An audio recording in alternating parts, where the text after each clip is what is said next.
VAD Resumos, hoje abordaremos alguns aspectos do direito constitucional. Tópico 1. Teoria e elementos das constituições. Para entender a nossa lei fundamental, a gente precisa ir muito além do texto frio da lei, tá? É necessário dominar as visões clássicas, que é exatamente onde as bancas armam aquelas pegadinhas cruéis para separar quem está realmente bem preparado. Olha a primeira grande armadilha de prova aqui. As questões adoram inverter os autores e os conceitos deles. De um lado, temos a vertente sociológica de Ferdinand Lassalle.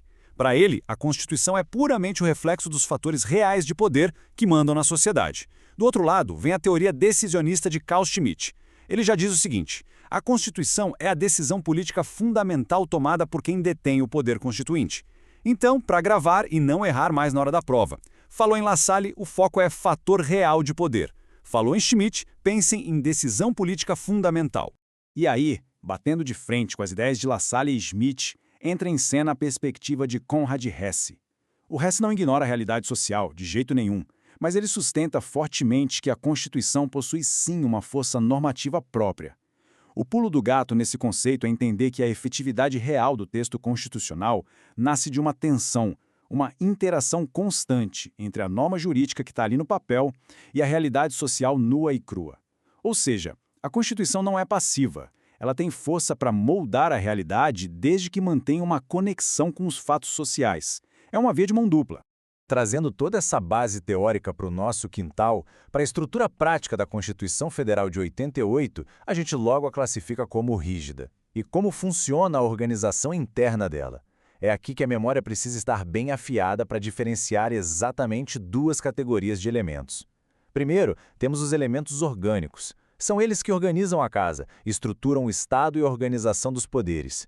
Segundo, os elementos limitativos. O próprio nome já entrega a função, né? Eles impõem limites. São os nossos direitos e garantias fundamentais atuando como verdadeiros freios contra o poder do Estado. A dica de ouro: nunca confundam a parte de organizar a casa, que é orgânica, com a parte de pisar no freio do Estado, que é limitativa. Tópico 2. O sentido sociológico da Constituição.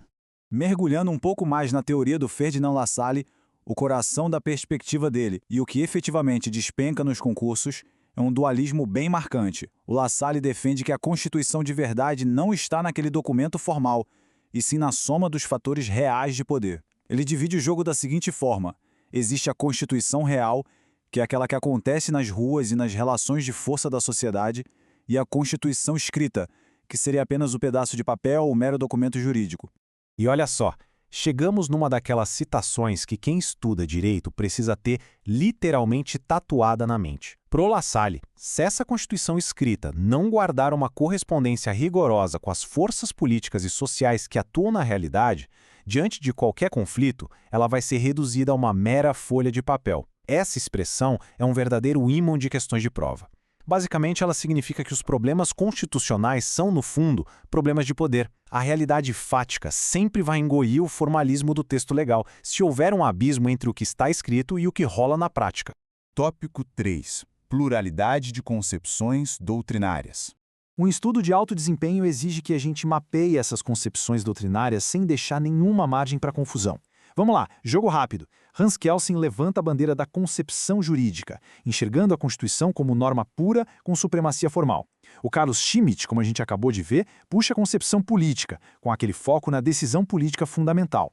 Aí vem o Meirelles Teixeira trazendo a concepção culturalista, que enxerga a norma como um produto da cultura humana. E fechando o quadro, Lassalle lidera a concepção sociológica, totalmente ancorado nos fatores reais de poder. Memorizar exatamente quem é quem nessa tabela é vital para o sucesso nas provas. Destaco aqui mais uma armadilha super comum: o contraste sutil entre o Kelsen e o Meirelles Teixeira. O Kelsen enxerga a Constituição de uma forma bem estrita, como fundamento de validade de todo o sistema por meio de uma pureza jurídica e uma supremacia hierárquica formal. Ele isola o direito de outras influências. Já o Meirelles Teixeira traz um respiro muito mais dinâmico com a sua visão culturalista. Para ele, a Constituição é filha da cultura humana. Ela sofre influências da sociedade, claro, mas também age ativamente para moldar os valores dessa mesma sociedade. Não é aquela pirâmide fria e engessada, é uma troca constante. Tópico 4. O constitucionalismo moderno. Entrando agora nas raízes históricas do sistema que a gente opera hoje, as origens do constitucionalismo contemporâneo estão fincadas lá nas revoluções liberais do final do século XVIII.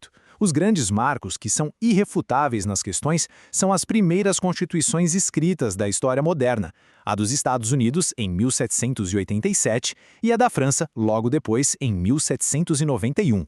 Foi justamente nesse período que nasceu a exigência formal de se ter um documento supremo para organizar a vida do Estado. Mas ninguém aqui pode cair na ingenuidade de achar que o objetivo daquela época era simplesmente ter uma norma escrita e bonita ou um modelo piramidal. O verdadeiro alvo dessas revoluções era muito prático, promover a limitação do poder estatal.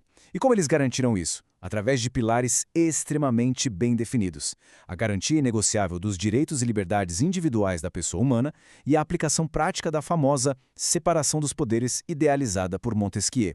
Essa separação não é só um desenho burocrático, não. Ela é a principal ferramenta para proteger as liberdades contra governos autoritários e obrigar as instituições a respeitarem a dignidade básica do cidadão. Tópico 5. Supremacia e rigidez constitucional. Aplicando toda essa bagagem teórica diretamente ao nosso sistema jurídico atual, o princípio da supremacia constitucional passa longe de ser apenas uma ideia abstrata. Ele tem efeitos avassaladores sobre qualquer norma conflitante. A Constituição Federal de 88 fica assentada no ápice absoluto da pirâmide normativa. E o que isso quer dizer na vida real? Que a Constituição atua como a régua máxima de legalidade. Toda lei ordinária, toda regra infraconstitucional e todo ato do poder público tem a obrigação de se alinhar e se conformar aos preceitos constitucionais. Se não houver conformidade perfeita, a norma é inconstitucional e perde a validade. E é exatamente por ser suprema que a Constituição precisa impor a sua rigidez. A nossa lei maior não é bagunça. Ela não pode ser alterada pelos mesmos processos flexíveis que usamos para criar leis comuns. Prestem muita atenção nesse rito agravado, porque ele é cobrado exaustivamente nas provas. A alteração via emenda constitucional exige um procedimento solene e rigoroso. Para uma emenda passar, é obrigatório preencher 3 requisitos cumulativos: aprovação qualificada, votação em 2 turnos e que isso aconteça em cada casa do Congresso Nacional. Faltou um único detalhe desses, o texto não pode ser alterado de jeito nenhum. O que nos joga direto numa pergunta super frequente naquelas questões de casos práticos. Imagina uma situação extrema. Pode uma lei infraconstitucional modificar o texto supremo usando a justificativa de um relevante interesse público? A resposta é um gigantesco e categórico não. A rigidez e a supremacia existem justamente para blindar a unidade e a coerência de todo o sistema jurídico.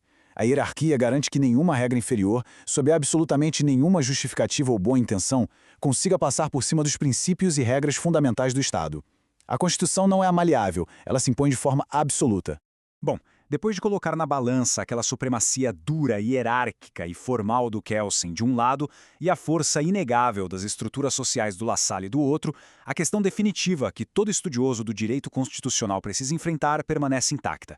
Será que o formalismo rigoroso de uma lei escrita tem realmente a força necessária para superar a realidade caótica e fática das ruas? Ou, no frigir dos ovos, são mesmo os fatores reais de poder que sempre acabarão ditando a verdadeira ordem jurídica?